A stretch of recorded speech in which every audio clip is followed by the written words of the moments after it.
Las opiniones expresadas en este programa no reflejan la posición de la ESAP. Son responsabilidad de sus realizadores. Muy buenos días a todos. Comenzamos hoy nuestro Café con el Autor. Esta vez con el profesor Mauricio Luna Galván, quien va a ser nuestro entrevistado para este conversatorio. Y estamos también en compañía con el profesor José Villamil, quien también ha escrito sobre violencia, sobre conflictos, sobre pérdida del control del territorio en la ciudad fallida en el mundo. El profesor Mauricio, ¿quién es el profesor Mauricio? El profesor Mauricio es docente de la Escuela Superior de Administración Pública, es de Galeras, Sucre, es decir, es un paisano raizal de esta territorial. Ingresó a la escuela aproximadamente en mayo del año 2023. El profesor Mauricio Luna es profesional de Relaciones Internacionales de la Universidad Tadeo. Luego cursó unos estudios globales y una maestría en estudios globales y ciencias políticas en la Universidad de Lund, en Suecia. Y más adelante ha realizado un doctorado en Ciencias Políticas de la Administración y Relaciones Internacionales en la Universidad Complutense de Madrid. Justamente el objeto de nuestra conversación de hoy es su tesis doctoral, que como se puede ver allí es Enfoques de seguridad para las políticas públicas en escenario posconflicto en Montes de María. Podríamos decir, profesor Mauricio, ¿cuál es el objeto de esa investigación que usted adelanta en esa zona de la región Caribe? ¿Cuál es el método que adelantó, que le sirvió para la investigación? Y bueno, podemos decir que tiene como dos momentos. Un momento previo a los acuerdos del Teatro Colón y otro momento posterior a los acuerdos del Teatro Colón, de la negociación que hizo el gobierno del presidente Santos con las FARC. Gracias, profesor. Bueno, en primer lugar, profesor Wilson, agradecido por esta invitación, poder compartir un poco el análisis y los resultados de este tema que es muy importante. La tesis como tal está más enfocada, sí, precisamente a todo lo que surge del interés en cuanto a los eventos y a todas esas dinámicas que empiezan a presentarse en algunos territorios posterior al acuerdo de paz firmado en 2016 la tesis buscaba principalmente hacer un análisis, darle una mirada analítica, reflexiva, a través de la identificación de unas características de las dinámicas en cuanto a la violencia, también en cuanto a los impactos a seguridad posterior a ese acuerdo desde tres niveles. En primer lugar, el nivel nacional.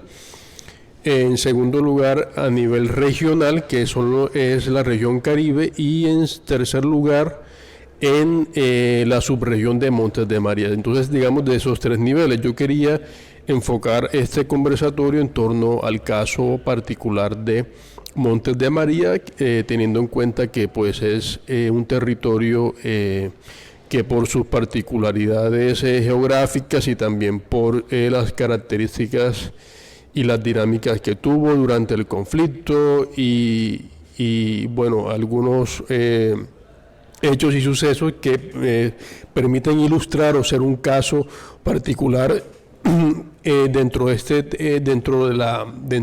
territorio cercano, aquí dentro de nuestra territorial, que es Bolívar, Córdoba y Sucre, San Andrés, permite, digamos, tener como esa cercanía y mirar un poco qué está pasando y hacia dónde se puede vislumbrar todas esas, digamos, cómo se pueden identificar esas posibles transformaciones post dinámicas de violencia que se habían presenciado previamente. Entonces, sí, el caso particular de Montes de María es importante porque allí confluyeron una serie de actores armados en lo que se denomina el conflicto armado, que es básicamente mediados del siglo XX hasta, digamos, siglo XXI, previos al acuerdo de paz, durante el proceso de negociación que inicia en el 2012.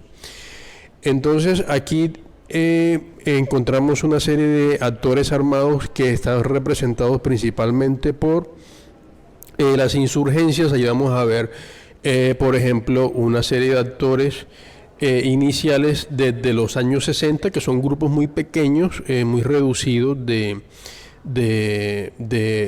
grupos insurgentes. Dentro de estos, bueno, antes de que, digamos, llegaran los grupos como la FARC, a través del Frente 35 y 37, liderado por Martín Caballero.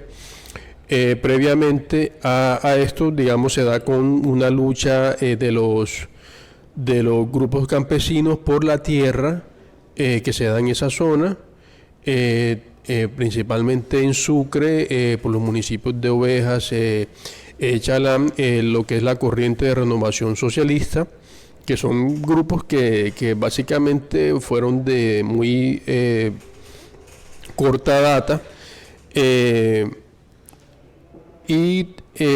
También encontramos el Movimiento Revolucionario Partido de los Trabajadores, PRT, que fueron como los primeros que se dieron allí, pero productos muy pequeños que finalmente, por la acción del Estado, terminan por desaparecer, y ya en los 80 ya empieza como una llegada de... ya como tal, la presencia empieza a darse de lo que son las FARC y también el ELN. Inclusive el ELN estuvo desarrollando, operando primero. Sin embargo, las FARC terminan como consolidando ahí su presencia y terminan por expulsar al ELN. Es decir, el ELN finalmente no tiene ninguna incidencia allí, ni presencia posterior, ni una consolidación como tal en el territorio de Montes de María. Recordemos que Montes de María está compuesto por esta subregión donde hay municipios tanto de Bolívar como del departamento de Sucre. Y también, como reacción a esa presencia, pues digamos, el contexto como tal es una región agrícola donde hay mucho desarrollo agropecuario. Se le llama inclusive como el granero de la zona de la región Caribe, de la región occidental Caribe, y también la ganadería, ¿no? Entonces, digamos, estos sectores estaban viendo afectados, impactados, y digamos, como reacción a eso también empiezan como que a llegarse otros grupos que precisamente son de autodefensa, que también se venían conformando en el país, en otras regiones, y que también empiezan a expandirse. Y ahí también más adelante, en los años 90, empieza en los años 90 y comienzos de los 2000 a operar y a configurarse el bloque Héroes Montes de María de las autodefensas. Entonces, bueno, aquí, digamos, ese es como que el primer escenario que empezamos a observar en Montes de María. Y aquí lo importante es tener claro que hay una característica fundamental en lo que es el conflicto armado, y que también vamos a observar posterior al acuerdo de paz y a los escenarios post-conflicto que dan paso a ese acuerdo de paz. Y es que estos grupos tienen como objetivo principal en sus operaciones y en su presencia el control territorial, que me imagino que es una característica que también se repite en la tesis del profesor Villamil, donde también aborda lo que es el control territorial de ciertos actores, ¿no? Entonces esto es como una de las características que observamos. De ahí se desprenden o se derivan una serie de dinámicas, ¿no? que conducen a que, bueno, se vayan a nivel geográfico, se empiecen a dar a configurar como estos corredores estratégicos, que son puntos donde hay una confrontación por el control de ciertas rutas, de ciertas zonas que son importantes, que son determinantes, que son estratégicas, para tener un control territorial desde el punto de vista armado de estos grupos, que también se caracterizan por estar organizados, ¿no? Entonces allí vamos a ver, ahí nos adentramos a unos elementos teóricos que nos ayudan a comprender un poco más cómo operan y cómo actúan y cuáles son finalmente los impactos y las consecuencias que tienen esto a nivel de violencia y también en la seguridad misma. Entonces aquí también la tesis lo que hace también es presentar un marco teórico fundamentado en las diferentes formas de violencia que también se observan en el país, ¿no? A lo largo de este tiempo, lo que es el conflicto armado y el posacuerdo, porque recordemos que se ha expandido tanto como los niveles de violencia durante el marco del conflicto armado, que esto, digamos, tiene también o muestra como característica muy importante, y es que hay una proliferación de actores con diferentes, digamos, en unos bloques específicos, ¿no? Entonces, por ejemplo, vemos las insurgencias que actúan bajo unas motivaciones o bajo ciertas lógicas, principalmente de violencia política, ¿no? Digamos, ese podría ser como el origen y una explicación preliminar o inicial de cómo podemos observar allí, ¿no? Entonces allí eso conduce a que haya unas formas o dinámicas de violencia específicas, ¿no? Ya viene, por ejemplo, la configuración de bloques de tipos de autodefensa y o paramilitar, que también tienen unas motivaciones que también están detrás, algunas de formas también de violencia política, pero también empezamos a lo largo del tiempo, a medida que va evolucionando el conflicto, también se va, digamos, volviendo un poco más complejo, y se dan otras formas también, características dentro del conflicto y las formas de violencia, por ejemplo, violencia de tipo criminal, que también está vinculada a la configuración de economías ilícitas y rentas ilícitas dentro de los territorios. Y eso pues tiene unas características también propias en diferentes regiones. No se da el conflicto armado en sus formas de violencia, en sus fenómenos de violencia, no se da de forma, digamos, no es algo uniforme, sí, sino que hay unas características particulares en cada territorio, y las dinámicas y los niveles de violencia quizás se incrementan o son más altas en ciertas zonas que en otras, ¿sí? Digamos, de forma comparativa. Entonces, digamos, esta tesis también pretendía hacerlo en estos tres niveles para mirar las características y cómo se observan esas formas de dinámicas, y cómo hay unos actores, cómo hay unas estrategias, unas formas de cómo operan, y finalmente las formas de violencia que observamos allí, para entender un poco los escenarios de seguridad que se están viendo ahora, en este momento que se da posterior al acuerdo de paz. Gracias, profesor. Bueno, estamos hablando de un periodo de 60 o más años de presencia de estos actores en esta zona, que es de más de 15 municipios, ¿cierto? Municipios tanto de Bolívar como de Sucre. Y que podría decir que se constituyeron unas rentas ilegales. Empezó también, como en otras zonas del país, la producción de marihuana, después se pasó a la producción de coca, y el tráfico, pues este es un corredor, como usted lo dice, un corredor hacia el Caribe, para llevar droga hacia el Caribe para la exportación a los mercados europeos o al mercado norteamericano. Es una región entonces con una larga tradición de sufrimiento de su población, porque en esos 60 años, pues usted habla una primera fase como de bandas insurgentes, de grupos campesinos, la corriente de renovación socialista, el PRT, los frentes 35 y 37 de las FARC, el ELN hasta los años 90, y luego el aparecimiento del bloque Héroes Montes de María, que coincide con el surgimiento de bloques en otros lugares del territorio colombiano, en otras zonas, digamos en el llano también.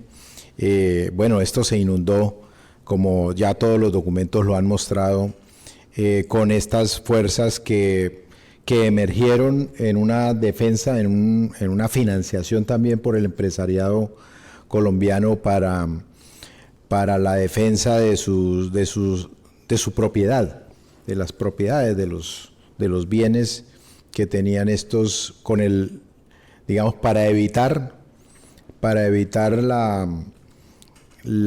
el pago de lo que exigían estas fuerzas, pero terminaron también atrapados, pagando a su vez a estos grupos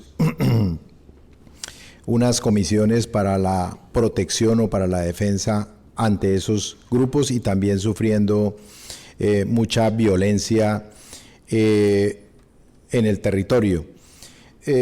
Lo que podríamos pensar es que entonces en esos 60 años se percibe también la apropiación de rentas públicas. Me imagino que como ocurrió en los departamentos, en otros departamentos del país, los recursos para salud, los recursos para educación, para infraestructura, para saneamiento básico, asignados constitucionalmente, fueron cooptados por estas fuerzas para sus propios intereses. Bueno, sí, eso ocurre precisamente en Montes de María, en algunos municipios. Allí en la tesis se dan unos datos en relación a eso. No recuerdo si fue en el municipio de Carmen de Bolívar, quizás otro municipio allí de la subregión, donde precisamente los grupos, algunos de autodefensa están vinculados también. Hay unos vínculos que se establecen allí con el sector político, y pues allí también se dan unas formas también de financiación, ¿no? Entonces allí no solamente rentas ilícitas de ese tipo, sino también dentro de la administración pública, ¿no? Recursos públicos también, a través de los contratos y todo del sector salud y otros sectores allí dentro de la administración pública de los municipios. La tesis no está enfocada mucho en eso, sin embargo, en las formas de cómo operan estos grupos también, los diferentes actores armados, ahí también están vinculados ese tipo de formas de cómo se van financiando, y también cómo se van articulando también sectores políticos con sectores de autodefensa, en este caso particular, ¿no? Porque también hay cambios y hay unas diferencias también con otros casos en otras zonas del país. Doctor Mauricio Luna, después de mirar y analizar su interesante trabajo de tesis doctoral, yo quisiera como que relacionar algo muy importante en relación con la pérdida del control del territorio, ¿no? Uh-huh. Por allá hace muchos años yo leía en un texto de ciencia política del Primer Mundo que referenciaba varios conceptos de Estado, y el primario era el del profesor Weber, que decía que era una organización de base territorial que se reserva para sí misma el monopolio legítimo de la fuerza y de la violencia. Pero un texto de estos decía, ¿será que este concepto puede aplicarse a casos como Colombia, como Somalia o como Yemen, donde el propio poder político ha perdido ese control del territorio? Yo no sé cómo, para la gente que nos está escuchando, ¿cómo podríamos como correlacionar su trabajo con ese tema de pérdida del control del territorio? Porque ellos dicen que ese tipo de estados casan en una categoría ya un poco de vertiente o de variante de las definiciones de estado, que es el estado fallido.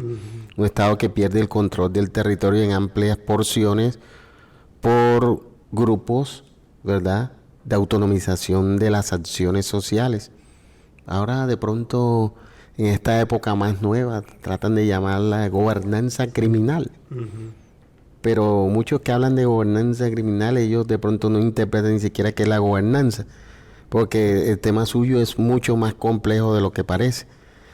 Yo quisiera que para los que nos están oyendo les explicara a usted mejor el tema de la pérdida de control del territorio y si en esa zona casa en esa categoría de estado fallido, porque sería lo interesante explotar su trabajo para los que nos están escuchando, ¿no? Sí, es muy buena pregunta, profesor Villamil. Precisamente yo abordo el tema de la pérdida del control territorial desde el concepto de seguridad. Entonces, el concepto de seguridad también surge, digamos, paralelo al surgimiento del Estado, ¿no? Por ejemplo, si uno mira el concepto de Max Weber, la perspectiva de Hobbesiana, también de cómo surge el Estado, de cómo el Estado debe garantizar como tal la seguridad y la protección. Entonces, el Estado debe ser grande, debe tener digamos, todos esos elementos y esas capacidades para garantizar también desde el contractualismo mismo de la posición y de la postura de Hobbes, de que el Estado va a garantizar esa protección y esa seguridad a los ciudadanos, ¿no? a su población dentro del Estado. Entonces, claramente eso está vinculado al componente o al elemento territorial del Estado, ¿no? Entonces, si el Estado no tiene ese control total, completo del territorio, pues claramente allí se van a presentar algunas unas problemáticas. Si en esos territorios donde no hay control territorial por parte del Estado y allí no hay esa presencia a través de diferentes vectores, puede ser desde lo social, institucional, militar, etcétera, pues claramente allí hay una posibilidad o hay una correlación en la cual puedan surgir grupos descontentos o grupos que también surtan o garanticen esa protección, esa seguridad o esos elementos que el Estado en el momento no puede proveer.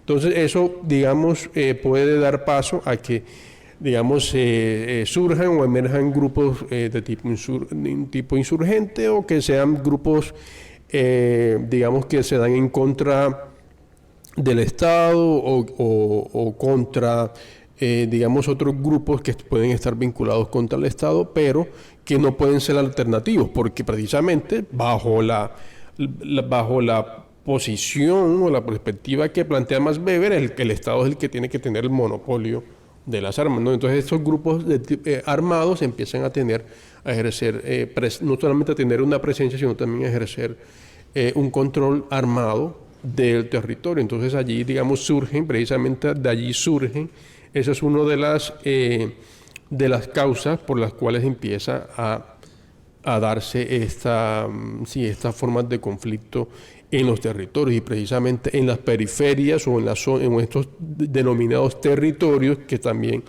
pueden ser periferias donde no hay control del Estado, control territorial del Estado, precisamente donde se dan mayormente estas formas de violencia en el marco del conflicto armado e inclusive posterior al acuerdo de paz. Todavía estamos viendo la presencia de estos grupos, obviamente con unas características y unas motivaciones diferentes, pero todavía ahí se observa que inclusive posterior al acuerdo de paz aún no se ha garantizado el control territorial por parte del Estado en estas zonas.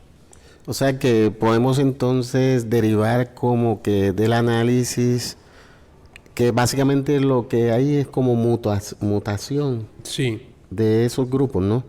Exactamente, sí.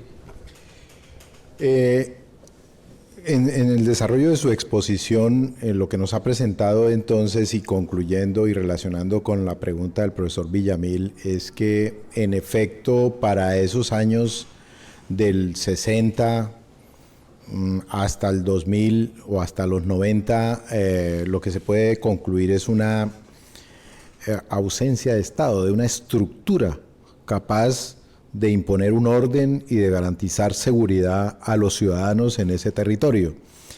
Emerge la constituyente y se expide la Constitución del 91 en Colombia. Recuerdo que en los tiempos del presidente Virgilio Barco, el ministro de Defensa desarrolló una estrategia de seguridad, una política de seguridad en ese momento, que buscaba que el ejército colombiano y las fuerzas armadas en general del Estado colombiano llegaran al territorio y controlaran estas manifestaciones, estas expresiones de grupos violentos, y que vemos que continuó a pesar de la Constitución del 91. Luego viene el gobierno de Gaviria, que también desarrolla una política de seguridad, y todos los gobiernos han hablado de una política de seguridad. Pastrana, Uribe 1, Uribe 2, Santos 1, todo eso, digamos, un periodo largo también después del 91, en el que se mantuvo esa condición de prácticamente ausencia de estructuras estatales y de ausencia de mecanismos de control y de seguridad para los ciudadanos. Y bueno, viene el acuerdo de paz, viene el proceso que desmoviliza, ya sabemos, desmoviliza fundamentalmente a las FARC, que era un ejército irregular, más de 15.000 hombres en armas, además de los milicianos, que ya sabemos que podían también ascender a 5.000 o entre 5 y 10.000 hombres, 25.000 hombres. Ese factor se desactiva con el proceso del Teatro Colón en el 2016, pero lo que encuentra usted después entonces es: desaparecen las FARC como organización mayoritariamente irregular con otros grupos, y viene una segunda etapa, viene esta etapa post-acuerdos. ¿Qué es lo que usted encuentra en esa mutación que decía el profesor José Villamil, en esa mutación en esta región de los Montes de María?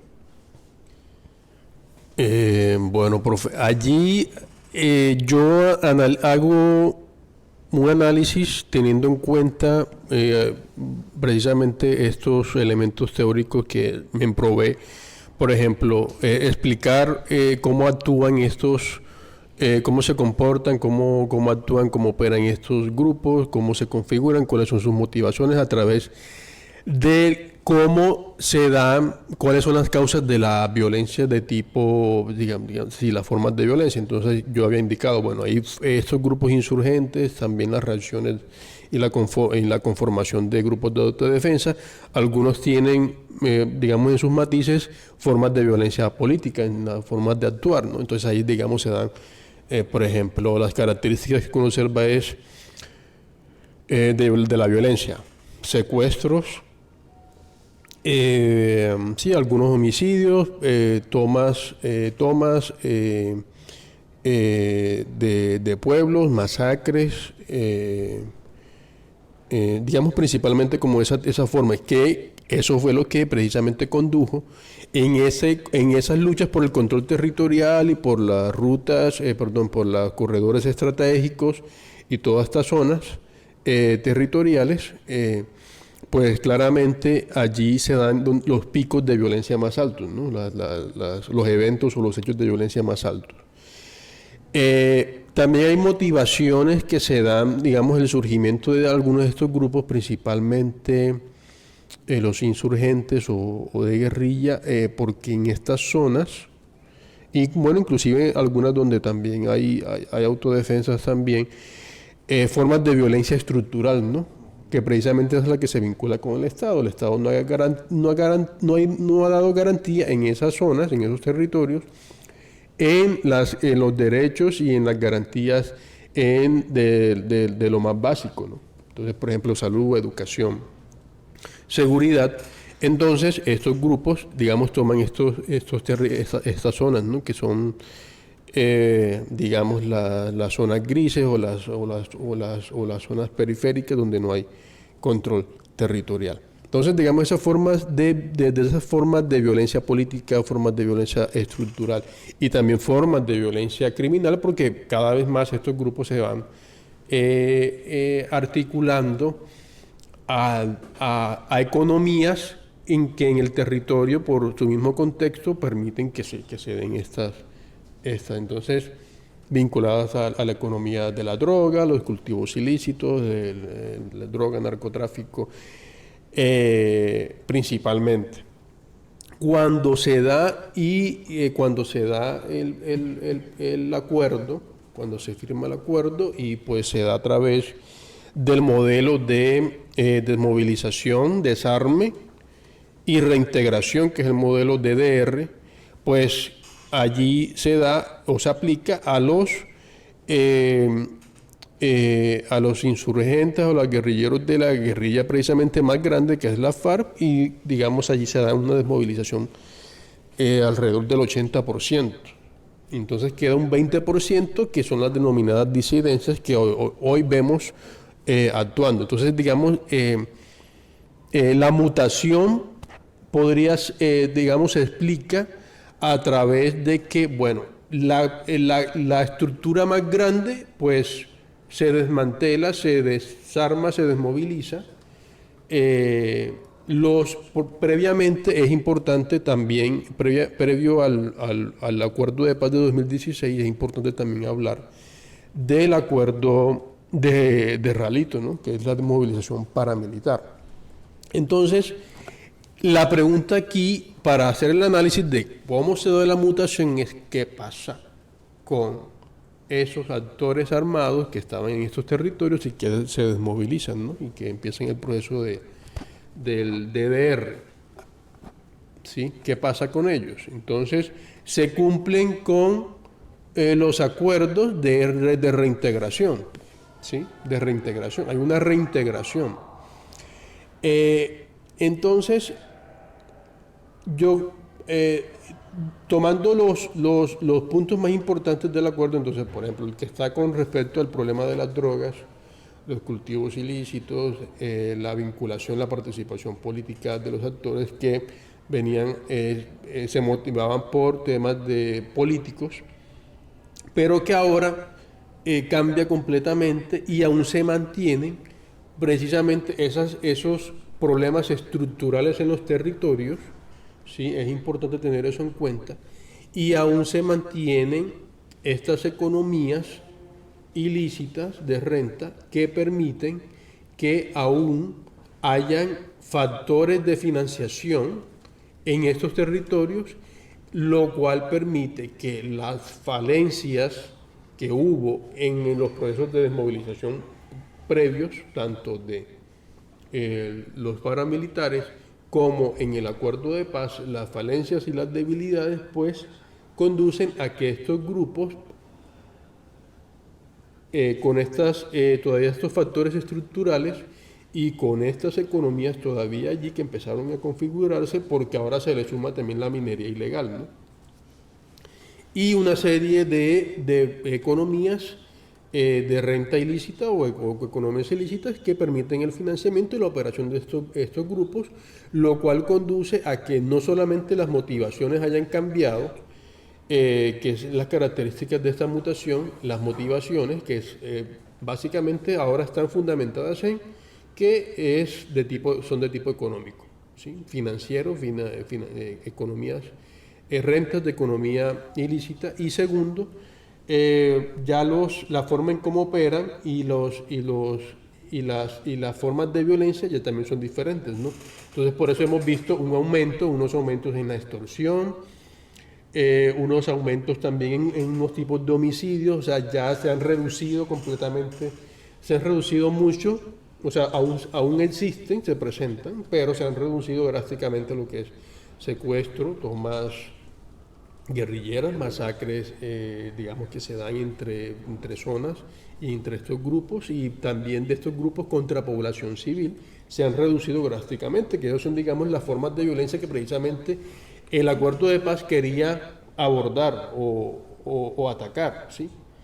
Era precisamente eso, y sí se ha reducido, pero aún hay otras formas de violencia que estamos viendo, ¿no? Y eso es precisamente producto de la mutación de estos grupos, o de la reconfiguración de estos grupos, de la recomposición de estos grupos, ¿no? Entonces, por ejemplo, ahora vemos que el Clan del Golfo, todo este tipo de grupos, de las disidencias también, básicamente están articuladas a economías del narcotráfico, microtráfico también, en las zonas urbanas. Se han venido también presentando, por ejemplo, en el caso de Montes de María, fenómenos de microtráfico, también narcotráfico. Todavía se están manejando algunas rutas estratégicas que son importantes de salida de esto, porque también hay una conexión territorial de otras zonas del Caribe con Montes de María que siguen siendo, digamos, importantes en ese tránsito, dada su ubicación geográfica. Y, por ejemplo, el tema así de extorsión, lo estamos viendo mucho, el tema de paros armados de estos grupos, ¿no? Que ya no se dan de forma organizada, eso también es una característica importante, sino que ahora son de forma ya un poco más también difusa y un poco más, tienen de pronto el profesor Villamil me puede también ayudar o complementar con esto, formas donde es más difuso, operan de forma más sofisticada en el marco de todo esto, lo que son las rentas ilegales y economías ilícitas. No sé si de pronto me... Sí, profesor Mauricio, quería hacerle dos preguntas en relación con eso para lo que usted me estaba formulando. Y es que Colombia, en los últimos informes de la última década, de manera reiterada, aparece como el segundo país en el mundo con más organizaciones criminales del mundo. Es el segundo lugar, Colombia. Precisamente puede ser esas mutaciones, la fragmentación de esos grupos.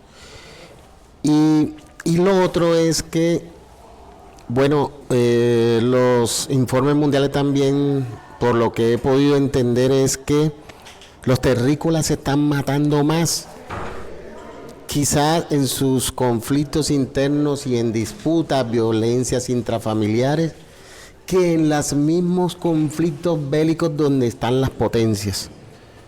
Y se están perdiendo alrededor en el año más de 300.000 personas, muertos en todo el mundo, de dinámicas sociales internas. Colombia en la última década tiene como que una reiteración de 200.000 muertos. Entonces, en esa perspectiva, yo quería que usted nos dijera más o menos cómo puede ser eso en los Montes de María, porque una de las indicadores importantes de esa dimensión de la pérdida de control del territorio es la criminalidad homicida, producto de esas organizaciones criminales. Y es una tendencia bastante importante, y yo quisiera que usted al público le explicara, porque ha venido cambiando mucho. Nosotros aquí entendemos lo urbano o las ciudades como lo grande, pero no entendemos que una ciudad es un conglomerado urbano donde se desarrolla una actividad económica que puede ser un municipio pequeño. Por lo que el relato que usted hace en la tesis, yo puedo vislumbrar que entonces esa dinámica criminal que antes era de extorsiones y todo eso, y que se daba por masacres en zonas eminentemente rurales, se ha trasladado a la zona urbana, ¿verdad? ¿Cómo se podría mirar en este contexto ahora actual ese comportamiento criminal, sobre todo en la criminalidad homicida, que es lo que crea ese orbivértigo, o sea, el desequilibrio en esos territorios? Porque ya Colombia es 80% urbano. 80% urbano. Entonces la dinámica de conflicto se ha trasladado ¿a dónde? Al plano urbano. Y esa pérdida de control del territorio entonces se va a reflejar no en la zona rural, sino ahora en el casco urbano, por decir lo que llama la gente, o la cabecera municipal, ¿verdad? Quería más para que usted le explicara al público, ¿no? Sí, profe, gracias por esa pregunta. Bueno, precisamente en esa transformación de de las formas de violencia que estamos observando ahora en el caso particular, digamos, si tomamos el caso de Montes de María. Sí, principalmente el escenario del conflicto armado en Colombia, las formas de violencia se observan precisamente en las zonas rurales, en el campo, ¿no? Todas estas, por ejemplo, la forma de violencia característica del conflicto, como las masacres, se daban básicamente en zonas rurales, pero ahora cambia, como indica, hacia las zonas rurales, porque ahora se mantienen todavía y se van ampliando y se van consolidando las economías ilícitas. Entonces, en el narcotráfico y el microtráfico, entonces Colombia ha aumentado mucho el crecimiento en los cultivos ilícitos. Y eso también ha hecho que generalmente ese mercado era principalmente externo, ¿no? En el exterior del narcotráfico, pero ahora se ha consolidado como un mercado interno, se ha ampliado, ha crecido. Entonces, ¿cómo se pasa de la zona rural a la urbana? Precisamente el consumo se da en zonas urbanas, pero ahora el modelo característico es microtráfico, ¿sí? Y pues acá también es algo importante, y es que el conflicto armado, precisamente, una de las formas de violencia característica era el desplazamiento, ¿no? Entonces, ¿por qué Colombia es un país urbano? Es la pregunta allí, ¿sí? 80%. Precisamente a raíz del conflicto armado, porque el desplazamiento, o sea, un desplazamiento interno de 6 millones, casi 7 millones de personas, el segundo más alto del mundo después de, creo que si no estoy mal si no es el de la República Democrática del Congo, es el de Sudán, ahora mismo alguno de esos dos.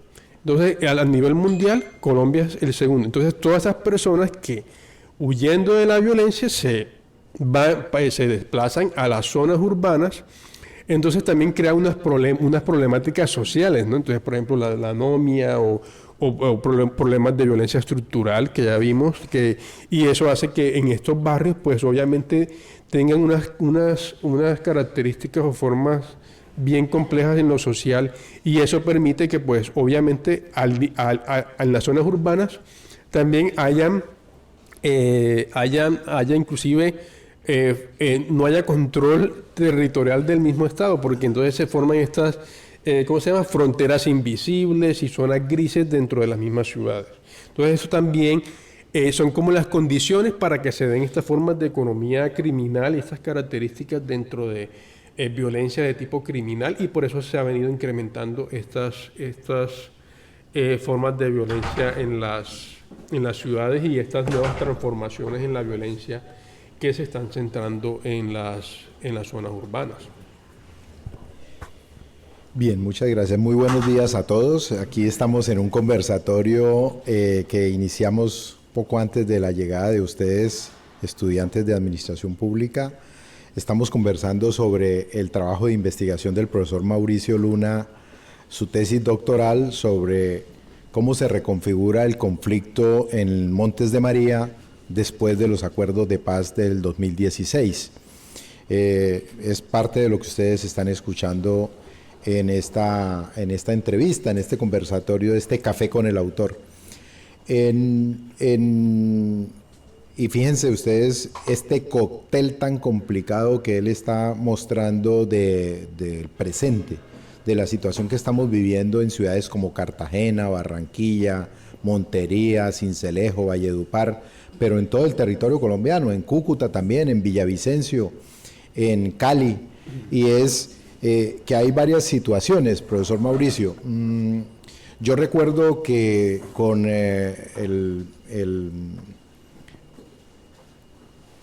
con la crisis importante que se desarrolló en los años 2000, el gobierno colombiano llegó a tener 480.000 soldados en el ejército. En ese momento el Plan Colombia buscó fortalecer la seguridad colombiana incrementó el pie de fuerza. Nosotros teníamos 80.000 soldados y pasamos a 480.000 a finales del 2010, con un ejército profesional, con un ejército antiguerrilla.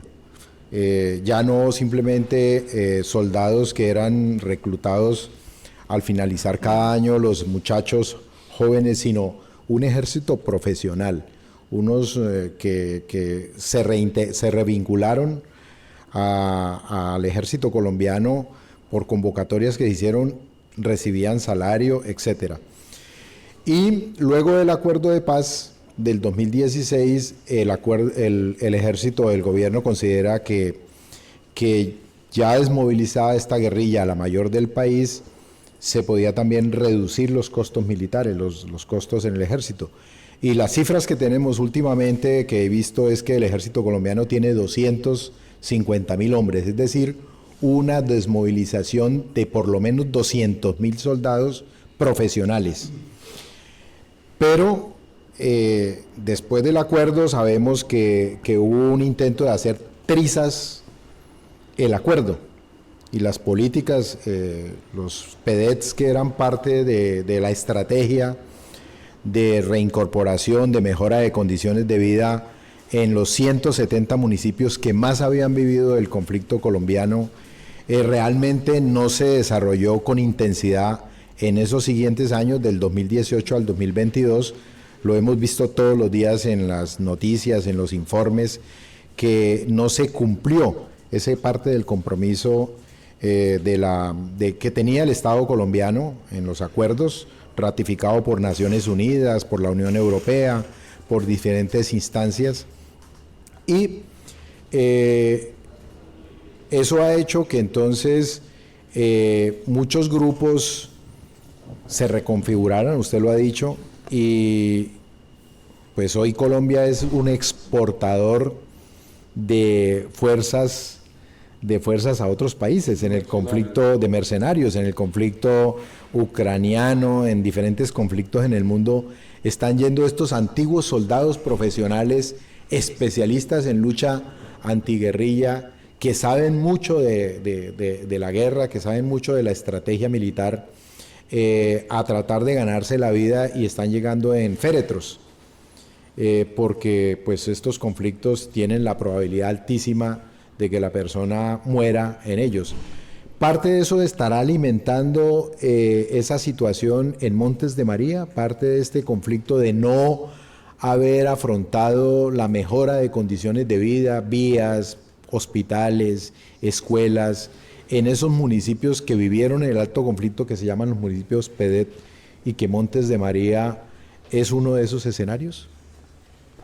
Bueno, dentro de la tesis ahí se aplicaron metodológicamente unas entrevistas con personas dentro del territorio de diferentes ámbitos, y algunos manifestaban que precisamente los programas de desarrollo territorial con enfoque territorial, los PEDET, precisamente no estaban, digamos, no se estaban implementando de forma completa. Tampoco también ahí se observa que la financiación no ha sido también completa, no se ha consolidado como tal, porque los PEDET también se han construido en torno a una participación de las comunidades para vincularla también con lo que es el desarrollo del contexto territorial, ¿no?, donde ellos viven, porque precisamente el enfoque territorial busca que se articulen los elementos y los vacíos, las debilidades a nivel territorial en la planificación del territorio, vinculado también a la construcción de paz dentro de esos territorios, ¿sí? Entonces eso es fundamental, eso es importante. Sin embargo, ha tenido unas debilidades en la implementación, y también eso está relacionado con la falta de financiación de algunos rubros que están vinculados a los planes de desarrollo con enfoque territorial. Pero este enfoque territorial también se da porque pretende atacar y abordar aquellos factores de violencia que son de tipo estructural dentro del territorio, ¿no? Entonces la falta de garantía, de presencia, de derechos, la aplicación de derechos dentro de estas comunidades rurales y también urbanas, en el caso de los municipios PEDET de los Montes de María, los 8 de Bolívar y los 7 municipios que están en Sucre, dentro de estos municipios PEDET en los Montes de María. Es importante también ver que precisamente yo hacía una discusión, un análisis en la forma en cómo se puede aplicar o implementar, o mejor, sí, aplicar un enfoque de seguridad diferentes a los que se vienen aplicando. Entonces, por ejemplo, se habla de estos, profe, usted hablaba de la política de seguridad de Virgilio Barco, también la de Pastrana, la de Álvaro Uribe, Santos en el primer periodo, que es, digamos, básicamente, sí, enfocada al control territorial, pero a través de lo que es una concepción más de seguridad un poco más estatal, ¿no? Y militar para el control territorial. Sin embargo, hay otros enfoques que también se pueden aplicar, por ejemplo, para atacar o para abordar formas de violencia estructural, formas de violencia cultural también, que se han dado en Colombia, especialmente a raíz de estas economías ilícitas y cómo operan estos actores armados. También es importante aplicar enfoques multidimensionales y de seguridad humana, ¿no? Porque también observemos que dentro de las economías ilícitas vemos la minería ilegal, y ahí están involucrados estos actores armados ilegales. ¿Sí? Entonces, ¿cómo abordamos allí la seguridad en esos territorios? Teniendo en cuenta de que, por ejemplo, otra de las tasas altas de violencia que tiene Colombia las tiene en contra de los defensores y los líderes ambientales y sociales, ¿sí? Es una de las tasas más altas en el mundo. Entonces, eso también, pues, se debe hacer desde otro enfoque diferente a eso, ¿no? Porque estos vectores de violencia, estos actores también violentos armados, pues obviamente lo hacen bajo unas formas de operar y otras motivaciones que son diferentes a las que veíamos antes.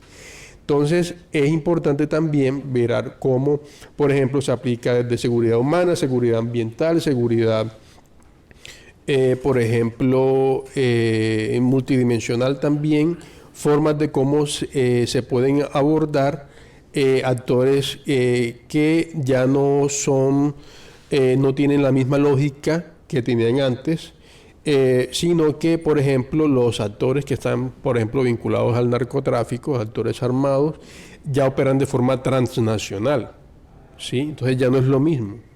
Y otro aspecto importante es que en las zonas donde precisamente se ha cambiado la matriz productiva, la matriz, digamos, agrícola, se ha cambiado por zonas de cultivos ilícitos o por, digamos, cultivos, monocultivos, por ejemplo, de palma africana, de otro tipo de formas de economías agrícolas en esos territorios que afectan la soberanía y la seguridad alimentaria de esas zonas. Entonces toca abordarlo desde formas de seguridad también alimentaria, desde ese enfoque en la seguridad humana. Entonces, digamos, eso también es importante porque, por ejemplo, en Montes de María, que es una zona agrícola, que la economía es un sector muy importante, la agricultura la agricultura es importante, pues también vincular esos enfoques en la forma de cómo se abordan las problemáticas que pueden ser conflictivas y también violentas en esas zonas. Voy a hacerle 2 preguntas, profesor Luna, en relación con su trabajo. Normalmente la gente aquí entiende, producto de esa dinámica criminal y todo ese desplazamiento, se le llaman a esas personas que sufren eso como desplazados, ¿no? Pero producto de la cosmourbanización, los organismos internacionales ya no le llaman a ellos desplazados, sino refugiados urbanos. Una de las críticas que se hacen en territorios con características fallidas como las nuestras Eso es lo que usted trabaja ahí en la tesis, las precarias formas de atender a refugiados urbanos, que va creando bolsas de miserias en esos entornos nuevos que se van creando producto del crecimiento poblacional, que va creando alta tasa de población y un crack urbano, pobreza, desintegración social, desempleo y una cantidad de elementos que se meten en una licuadora y son una bomba de tiempo. Primero, esa primera incógnita, atención de refugiados urbanos. Segunda instancia, ¿cómo lo vería usted en el campo de que existe una correlación en esos territorios entre corrupción y países violentos? Los países menos transparentes del mundo son los más violentos del mundo. Precisamente Colombia ocupa un espacio muy deprimente en los informes de Transparencia Internacional. Aparece como de los países más corruptos del mundo y a la vez de los países menos pacíficos del mundo. O sea que existe una correlación entre corrupción y violencia. Y no solamente en el caso colombiano, entonces se puede observar cuáles son los países más violentos del mundo. Están en Latinoamérica: Brasil, Colombia, Venezuela, Salvador. Brasil, última década asesinaron más de 600,000 personas. Le sigue México 400, nosotros 200, Venezuela 200. Y así esa correlación. Y esos países precisamente son los más corruptos, o sea, los menos transparentes. Pero ¿dónde están expresando esa violencia o criminalidad homicida? En los entornos urbanos. No hay atención de refugiados urbanos que llegan a crear esas bolsas de miseria, llegan a vivir en esas barriadas míseras, pero no hay atención. O sea, ¿cómo lo vería para que usted le explicara mejor eso? El primero era sobre Los refugiados urbanos. Ah, bueno. Sí, bueno, para responder en una sola, las dos. Bueno, en primer lugar, en América Latina es la región del mundo que tiene los niveles de mayor criminalidad, de criminalidad en el mundo. O sea, una cantidad de grupos, organizaciones que se han venido cada vez estructurando más. Entonces, yo pienso, bueno, en el caso particular colombiano, los desplazados de la violencia que llegan a las zonas urbanas, precisamente como no fueron atendidos en su momento, o sea, que se replica todavía la falta de presencia y de garantías del Estado frente a esas poblaciones, y todavía no se abordan las problemáticas socioeconómicas de esa población cuando llegan a las ciudades. Y pues, vamos a llamarlo así, hay una desorganización a nivel urbano. Y los procesos sociales y psicológicos de esas personas pues no se abordaron, y eso lo que hace es una reproducción de los elementos estructurales de la violencia. Y digamos, también se da como hay una autora que yo cito que es María Teresa Ronderos, que ella habla sobre cómo se replica, se reproduce la violencia, y también como las formas de violencia, porque digamos todavía no se atienden estos elementos estructurales. Entonces, a nivel urbano lo que pasa, lo que ocurre es esto, que estos desplazados al final como que repliquen y reproducen, digamos, se van reproduciendo las formas de violencia en esos entornos, y eso hace más difícil, y eso se crean condiciones para que estos grupos de crimen organizado pues florezcan u operen en estas zonas de forma más fácil. Entonces eso en el contexto colombiano se da por el conflicto armado y también por las economías ilícitas. En otros países de América Latina se da por precisamente también las economías ilícitas y las condiciones también de pobreza que se observan allí. Entonces, esas condiciones son las propicias para que emerjan este tipo de grupos y que se fortalezcan este tipo de grupos. Entonces, es importante mirar precisamente también como la corrupción que mencionaba. La corrupción no solamente se da desde el punto de vista como político-administrativo, sino que también allí observamos que las formas de violencia cultural que también empiezan digamos, a producirse y a reproducirse en Colombia, vinculados también a estos contextos bien complejos desde lo social y también por las economías ilícitas, también se van reproduciendo estas formas desde el punto de vista cultural en la población y en la forma de interacción social. Es decir, se configuran una forma de corrupción cultural en la sociedad misma. Y entonces por eso que también vemos que se da corrupción político-administrativa en niveles o en ámbitos superiores dentro del Estado y también dentro del ámbito político. Entonces... Gracias.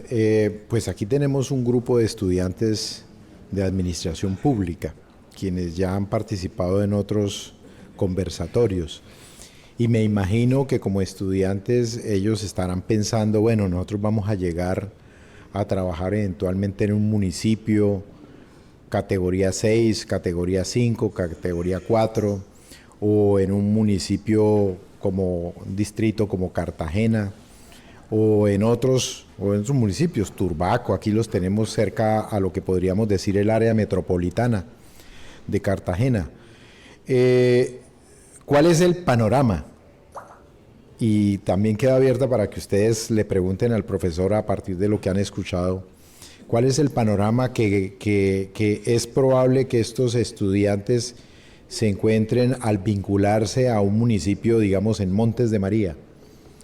En esos 15 municipios a que usted refiere, los 8 municipios de Bolívar, los 7 municipios de Sucre, ¿cuál sería el panorama que como en el proceso de planeación, el proceso de ejecución, en la Secretaría de Salud, en la Secretaría de Medio Ambiente o en la Secretaría de Infraestructura de esos municipios podrían encontrarse ellos si se vincularan a trabajar en esos escenarios? En el tema del posacuerdo,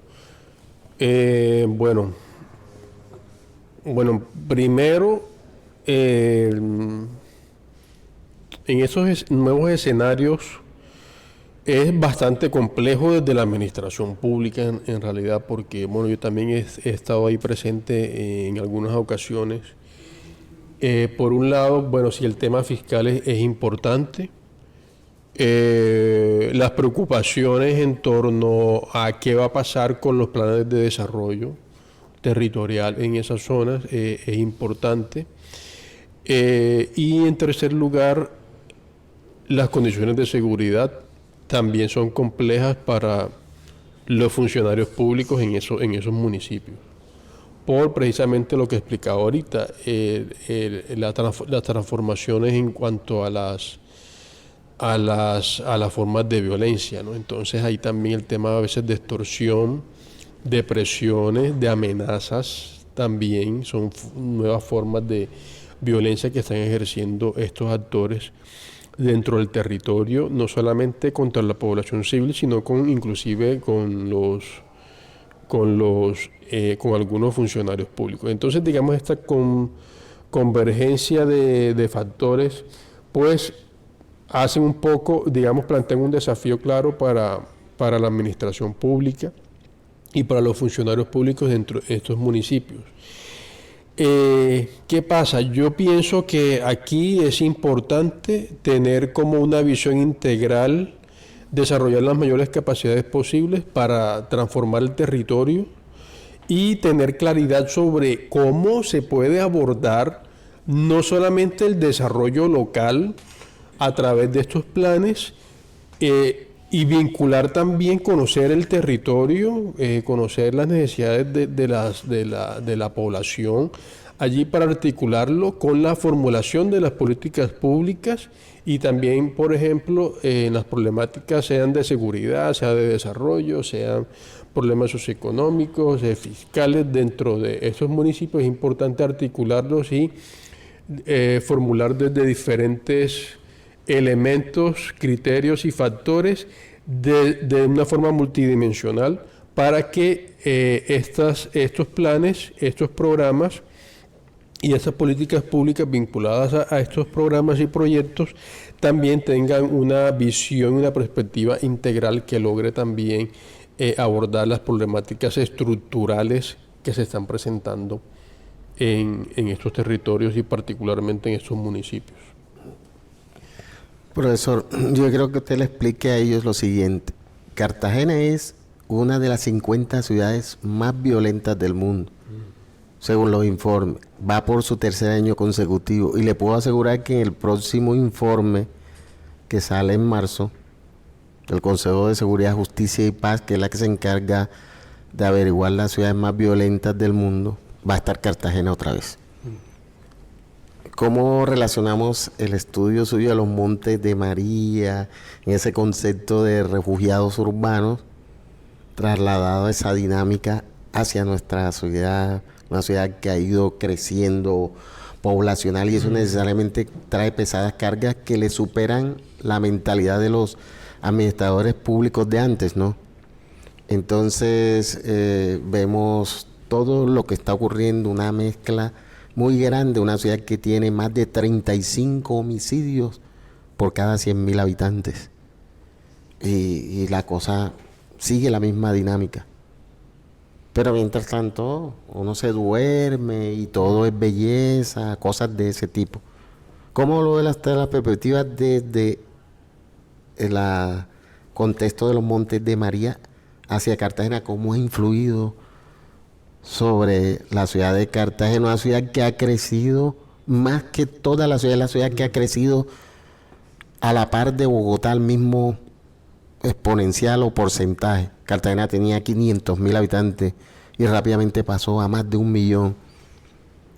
Tenía la misma población de Pereira y Manizales y hoy tiene la población de Pereira y Manizales juntas. Eso es algo exorbitante, sí, en muy poco tiempo. Eso necesariamente trae muy pesadas cargas, algo que nos han dado cuenta, por llamarlo así, los políticos, si se le puede llamar así. ¿Cómo lo podía relacionar con el tema de los Montes de María, ¿no? Bueno, en primer lugar yo diría que son contextos un poco diferentes, pero se podría articular por Cartagena en el sentido en que fue receptor también de población, porque el concepto de refugiados urbanos, digamos, se dan por según entiendo, se da por fenómenos internos en la ciudad que desplazan a personas de una zona a otra por diferentes motivos, ¿no? Entonces podría ser por temas de seguridad también, o no sé si también sea por desplazamiento de otros lugares hacia la ciudad. Cartagena fue receptor de población desplazada por la violencia durante mucho tiempo, pero digamos también a nivel interno, Cartagena también ha tenido sus propias dinámicas sociales que son muy complejas en muchas zonas, ¿no? Porque aquí en Cartagena se conocen ciertas zonas que tienen sus complejidades, precisamente porque allí se han dado formas estructurales que han permitido que sea esa complejidad por temas de inseguridad, por temas de pobreza, de miseria, que digamos ha conducido a que digamos todos esos factores confluyen y que conduzca a que se den estos fenómenos de inseguridad y que conduzcan a estas formas de violencia que hacen que Cartagena pues se ubique en un lugar deshonroso en cuanto a las cifras de homicidios, ¿no? Entonces, digamos, yo lo articula formas de violencia estructural y cada vez más con formas de violencia cultural que se han, digamos, venido reproduciendo a lo largo del tiempo, teniendo en cuenta estos tipos de factores, ¿no? Factores y características propias de la complejidad misma que se da dentro de Cartagena, que también está dentro de todo lo que tiene que ver con la corrupción, no solamente política administrativa, sino también corrupción cultural que se han venido produciendo y reproduciendo en Cartagena. Vamos a darle el micrófono al público para sus preguntas. Doctor Luna, nosotros llevamos más o menos 25 años intentando erradicar la violencia en Colombia, de distintas formas, con programas de seguridad como el señor Uribe, Pastrana, Santos, que también con procesos de paz que realmente sí hemos avanzado, pero no han funcionado adecuadamente y los colombianos nos sentimos muy tristes, muy decepcionados teniendo tantas herramientas jurídicas, tantos recursos, tanta riqueza para lograrlo. El señor acabó de decir algo muy importante, la corrupción, pero antes de hablar de la corrupción, todos sabemos que el caldo de cultivo de las guerrillas, de la economía ilegal, es la desigualdad, la injusticia social y la falta de oportunidades. Algunos expertos dicen que la corrupción en Colombia, en estadísticas oficiales, está sobre los 18 billones de pesos anualmente, pero las ONGs y otras entidades internacionales y la sociedad civil hablan de más de 50 billones de pesos y esa corrupción no ha disminuido absolutamente en nada. Parece ser que cada año cabalga un porcentaje más. Entonces me queda a mí la inquietud como colombiano y como futuro administrador público. Tenemos todas las condiciones, tenemos todas las herramientas. El problema de pronto es aumentar el ejército. Teníamos 400.000 hace poco, hoy tenemos 181.000 que no permiten realmente cubrir como debe ser. Tenemos corrupción en las fuerzas militares, ya vemos como generales, comandantes. Este país, yo no pierdo la esperanza de que esto puede cambiar, pero de verdad que podemos implementar todos los programas de seguridad, podemos montar todo el ejército que queramos, pero si mantenemos la corrupción y si mantenemos los principios y valores éticos y morales por el piso de las personas que nos gobiernan, esto no va a terminar. Sí, allí creo que el tema, lo que tiene que ver con, por ejemplo, hay algunos que dicen que es porque quizás el aparato de justicia no funciona, pero también hay unos elementos culturales que usted menciona que me parecen importantes, ¿no? Entonces allí quizás la educación puede jugar un papel fundamental, ¿no? Para abordar y atacar como que esas formas de corrupción que se presentan en el país. Sí, también los mecanismos de seguridad, las políticas y los mecanismos de seguridad tampoco, yo pienso que tienen que estar contextualizados en los territorios, ¿no? Porque Colombia sí es un país centralizado políticamente, sin embargo, geográfica y culturalmente es diferente, ¿no? Y eso también plantea como unos desafíos y eso también plantea unas reformulaciones, unos replanteamientos en cuanto a cómo deben ser los enfoques de seguridad. Por ejemplo, como decía hace poco, también formas que no solamente vinculen a la seguridad estatal que solamente busca el control territorial, sino también cómo se aborda desde seguridad multidimensional, seguridad humana, de acuerdo a las particularidades propias de cada territorio. Pero sí, por ejemplo, a mí me parece que el tema de educación, de formación ciudadana, me parece muy importante allí, porque al final las formas de corrupción cultural, las formas de anomia social, en el cual la ciudadanía al final tampoco se vincula o se integra socialmente para buscar formas que consoliden la paz, la construcción de paz en los territorios, y también para abordar esas formas de violencia que se presentan en cada uno de los territorios, que digamos sí me parece importante abordarlo también y ampliar y profundizar un poco más en eso, ¿no? Entonces eso también plantea como una pregunta o unos interrogantes desde el punto de vista político, claramente, pero también desde el punto de vista social y cultural dentro del país. ¿Qué es lo que no permite eso? Digamos, es la sociedad o la cultura misma en la sociedad, ¿no? A nivel social. Pues entonces puede encontrarse ahí la respuesta frente a eso. Gracias. Muy buenos días. Bueno, me gustaría, profesor Mauricio, que nos diera una recomendación. Yo soy egresada de la escuela. En estos momentos estoy haciendo parte de un proyecto en el municipio Córdoba Tetón, donde se está abordando el tema de la violencia basada en género, donde se está activando la ruta. Actualmente el municipio no cuenta con una Secretaría de la Mujer, pero está encaminada a construir la Secretaría de la Mujer. Me gustaría qué recomendación nos puede hacer usted a nosotros como futuros funcionarios, aunque hago parte directamente de una fundación, para trabajar o abordar la política pública de la mujer. Y desde qué enfoque lo podríamos trabajar, sabiendo que en el municipio pues la desigualdad y los diferentes tipos de violencia que se ha venido dando durante muchas décadas.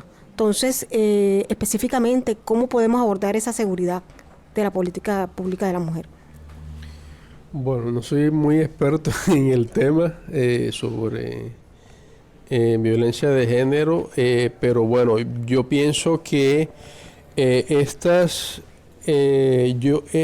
formas de violencia también están vinculadas a formas de violencia. Esta es más que todo, está más vinculada a formas de violencia cultural. La violencia de género es una forma de violencia cultural porque, digamos, en la formación misma de las personas y en sus procesos de crecimiento y desarrollo, quizás se dan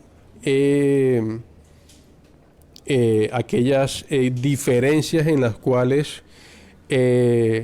la mujer debe jugar cierto como que papel, o debe tener como que cierto comportamiento, y a veces en ciertos ámbitos eso permite que digamos surjan digamos como que fricciones o confrontaciones o conflictos que en la cual la mujer de pronto quiere jugar un papel y unos roles más importantes, pero que también permitan que la mujer, digamos, se desarrolle en esos ámbitos y tengan un papel y un rol más importante en ciertas actividades y en ciertos procesos a nivel social y económico, ¿no? Inclusive político también. Entonces, ahí yo pienso que bueno, ahora mismo se está desarrollando mucho las políticas de cuotas, de género también, pero también es importante verlo desde formas también de seguridad humana, también un enfoque de seguridad, vincular, articular formas de seguridad humana dentro del explorar un poco más, y cómo esas formas de seguridad humana y también multidimensional podrían también vincularse a esas políticas para que también ahí complementen y fortalezcan un poco más las líneas de acción en cuanto a, no sé, a un programa, a un plan que se pretenda formular e implementar en un municipio particular.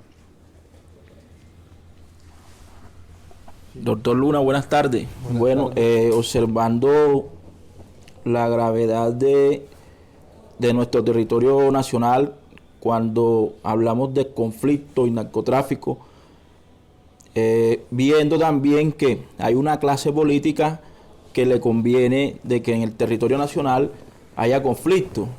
Observemos un caso donde Jesús Santrí, alias El Paisa, ojo, no soy seguidor ni fanático de estos personajes, pero hay que mencionarlos porque vemos un gobierno que realiza un video que se comprobó que era un video falso, donde está estos personajes mencionados recibiendo dinero y con alianzas con el narcotráfico, dañando los inicios de un diálogo de paz, forzando así que Jesús Santrí y el Paisa cogieran nuevamente las filas de este conflicto, que otra vez lideraran este conflicto, haciendo liderazgo en la nueva Marquetalia, como ellos llamaron. Entonces, la pregunta sería, ¿cree usted que el conflicto, mientras haya una clase política poderosa que necesite del conflicto armado, porque así lo han demostrado, para seguir vivos políticamente, mientras exista esa clase política, existirán conflictos en nuestro territorio? Bueno, yo pienso que el conflicto armado, como ha tenido unos impactos a gran escala en el país en términos de seguridad, primero en cuanto a la violencia producida, y también en la seguridad en el país, pues claramente es un tema político bastante delicado y ha sido como el eje principal en cuanto al ejercicio político en Colombia, ¿no? Porque el conflicto surge como, primero, en primer lugar, como una forma de violencia política, al principio, ¿no? Y eso ha producido que se den, digamos, la violencia política se produce porque hay diferentes intereses o visiones de país, ¿no? Primero los conservadores y los liberales se mataban por eso y bueno, y de ahí después surge el Frente Nacional, pero entonces hay grupos que se sienten excluidos y bueno, al final eso se politiza y de ahí se surgen también formas políticas y bueno, hay unos intereses políticos que de pronto toman una posición frente al conflicto. Entonces, digamos, es bastante, no podría decir que si el conflicto se va a solucionar porque hay unos intereses de ciertos grupos poderosos desde el punto de vista político, económico, etcétera, que finalmente no van a dejar que haya paz o construcción de paz en el país. Digamos, es muy complejo porque, digamos, las dinámicas políticas pueden cambiar. Entonces, yo pienso que es un tema bastante político y se ha politizado muchísimo y hay muchos intereses políticos detrás de eso. Entonces, de pronto, en otro escenario se podría hacer como que un análisis frente a esa pregunta, pero, digamos, no puedo explorar mucho más a profundidad si es que hay un sector político que está impidiendo eso. O sea, no podría decir así a ciencia cierta, tendría que tener mucho más evidencias, pero digamos la tesis que yo desarrollé está vinculada más que todo como que a esas formas de violencia. Está una forma de violencia política y en el acuerdo de paz precisamente está un punto que es sobre participación política. Sí, entonces, y de pronto estos señores que hacían parte del grupo de la guerrilla de la FARC, sí, ellos quizás podrían estar en desacuerdo con ese punto, ¿no? Y no querían, por ejemplo, de pronto estar dentro del Congreso, tener una participación política, pues ya eso es decisión de ellos. Por eso es que ahora vemos que un grupo, un segmento de la organización, pues no fue firmante del acuerdo, ¿no? Entonces, esos que no firmaron son los que llamamos hoy disidentes. Entonces, estos señores, pues yo pienso que ya vendrían siendo parte de las disidencias. Si hay un grupo político que de pronto, no sé, está utilizando eso, pues yo pienso que ya eso se adentra dentro de un plano o dentro de una discusión como mucho más política, donde también se ha politizado bastante el acuerdo de paz. Entonces no te podría dar una respuesta bien concreta, particular sobre intereses de ciertos sectores políticos con respecto al tema del acuerdo de paz.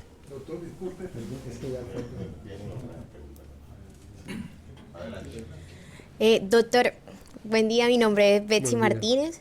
Mi pregunta va enfocada en lo siguiente. Sabemos perfectamente que la violencia es algo que ha marcado la historia de nuestro país, y lastimosamente también el departamento de Bolívar ha sido bastante golpeado por medio de los Montes de María. Mi pregunta es concreta.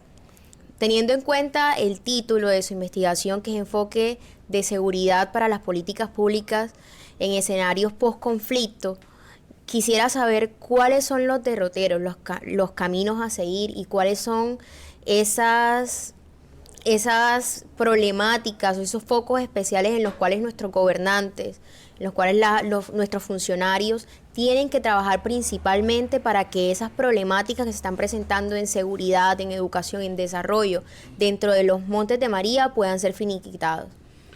Gracias por la pregunta. Bueno, aquí, en primer lugar, las formas de violencia política ya se redujeron en estos territorios. Entonces ahora toca enfocarse en cuáles son las formas de violencia que vemos ahora. Entonces principalmente son formas de violencia criminal y también aquellas que se producen a partir de la violencia estructural. ¿Cuáles son? Por ejemplo, condiciones de pobreza, condiciones porque no hay garantía de acceso a educación, a salud, todos esos elementos, aspectos que son importantes a partir de como garantía dentro del Estado. Entonces, acá, pues, a partir del acuerdo de paz, se formulan estos planes a través de lo que es el enfoque territorial, programas de enfoque territorial, de desarrollo territorial, en Montes de María y en otros municipios también, a nivel nacional, deben estar enfocados a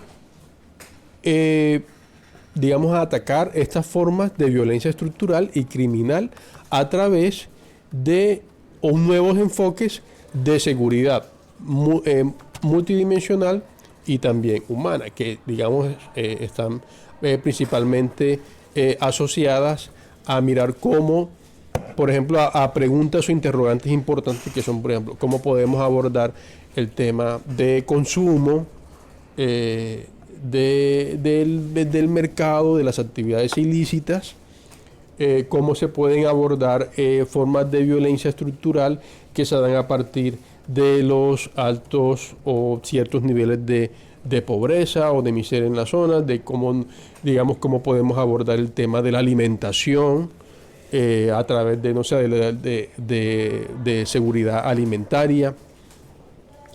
A través de la seguridad humana también podemos abordar problemáticas vinculadas a, por ejemplo, a violencia de género, a violencia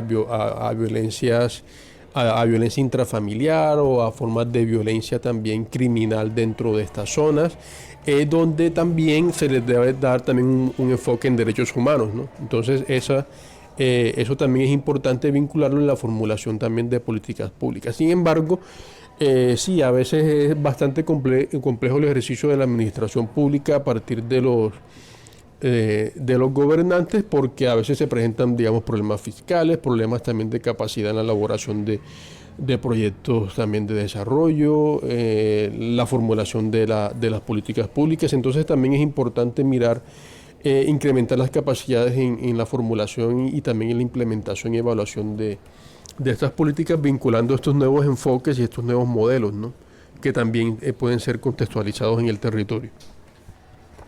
Profesor Mauricio, muchas gracias por esta conversación, por esta presentación de su trabajo. A todos ustedes también muchas gracias por su interés. Fíjense que es un asunto difícil, no es sencillo. La administración pública enfrenta múltiples retos en Colombia, también en América Latina, y al profesor José Villamil, gracias también por su acompañamiento en este diálogo. En un futuro podríamos hacer un conversatorio sobre la tesis doctoral del profesor José Villamil, quien también ha estudiado sobre el conflicto, sobre la criminalidad, sobre la pérdida del control del territorio en las ciudades.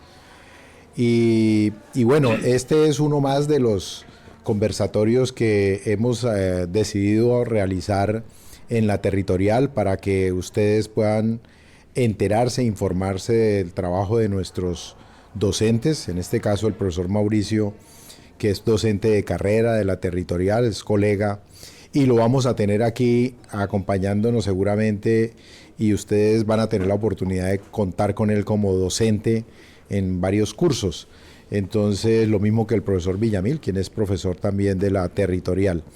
Muchas gracias por su paciencia, por haber asistido, profesor Mauricio. Y bueno, tenemos otros compromisos ahora con la Cienciatón, entonces debemos dar por terminado este conversatorio. Muchas gracias. Estás escuchando la radio de la Escuela Superior de Administración Pública, Radio ESAP.